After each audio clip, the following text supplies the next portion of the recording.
Hello, ഇത് ഉത്രാട ദിവസം എടുത്ത വീഡിയോ ആണ് കേട്ടോ. കുറച്ച് തിരക്ക് കാരണം ഇടാൻ വിട്ടുപോയതാണ്.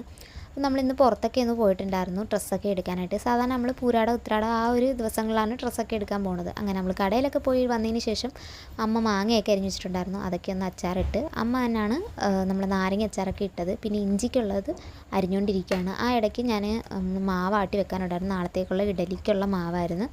അതൊക്കെ അങ്ങോട്ട് ആട്ടി വെച്ച് നന്നായിട്ടൊന്ന് കൈയൊക്കെ കൊണ്ടുവന്ന് വെച്ച് കലക്കി വെച്ചതിന് ശേഷം പിന്നെ നാളത്തേക്ക് പച്ചക്കറിയൊക്കെ അരിയണമായിരുന്നു. നാളെ ഇഡലിക്ക് വേണ്ടി സാമ്പാർ ഉണ്ടാക്കാനായിട്ട് പച്ചക്കറി അരിയായിരുന്നു. അരിഞ്ഞു വെച്ചേക്കുന്ന പച്ചക്കറികളെല്ലാം കൂടെ വാരി കണ്ണെന്തോ വേറൊരു കലത്തിനകത്ത് കൊണ്ടുവന്നിടുമായിരുന്നു. പിന്നെ അടുത്തിരുന്ന് വേറൊരാൾ പച്ചക്കറി അരിയുന്നുണ്ട് കേട്ടോ. വെട്ടിക്കണ്ടിച്ചിടുകയാണ്. എന്നെ സഹായിക്കാനെന്നും പറഞ്ഞുകൊണ്ട് വന്നിരിക്കുകയാണ്. പക്ഷേ അത് വെട്ടിക്കണ്ടിച്ച് മുറിച്ച് വാരി ഇടുകയാണ് കേട്ടോ. പിന്നെ മലക്കറിയൊക്കെ അരിഞ്ഞ് നമ്മൾ നേരെ വെച്ചതിന് ശേഷം ഫുഡ് കഴിക്കാനായിട്ട് പോയി. അങ്ങനെ ഫുഡൊക്കെ കഴിച്ചതിന് ശേഷം നാളെ അമ്പലത്തിലെടുത്തുകൊണ്ട് പോകാനുള്ള സെറ്റും മുണ്ടും തേക്കണമായിരുന്നു കേട്ടോ. അപ്പോൾ അതും തേച്ച് വെച്ചിട്ട് പിന്നെ നേരെ കിടക്കിടന്ന് ഉറങ്ങുകയാണ് ചെയ്തത്. അപ്പോൾ ഇന്നത്തെ വീഡിയോ ഇത്രയേ ഉള്ളൂ. ഇഷ്ടമായാൽ എല്ലാവരും ഒന്ന് സബ്സ്ക്രൈബ് ചെയ്തേക്കണേ, ലൈക്ക് ചെയ്യണേ. അപ്പോൾ ഓക്കെ, ബൈ.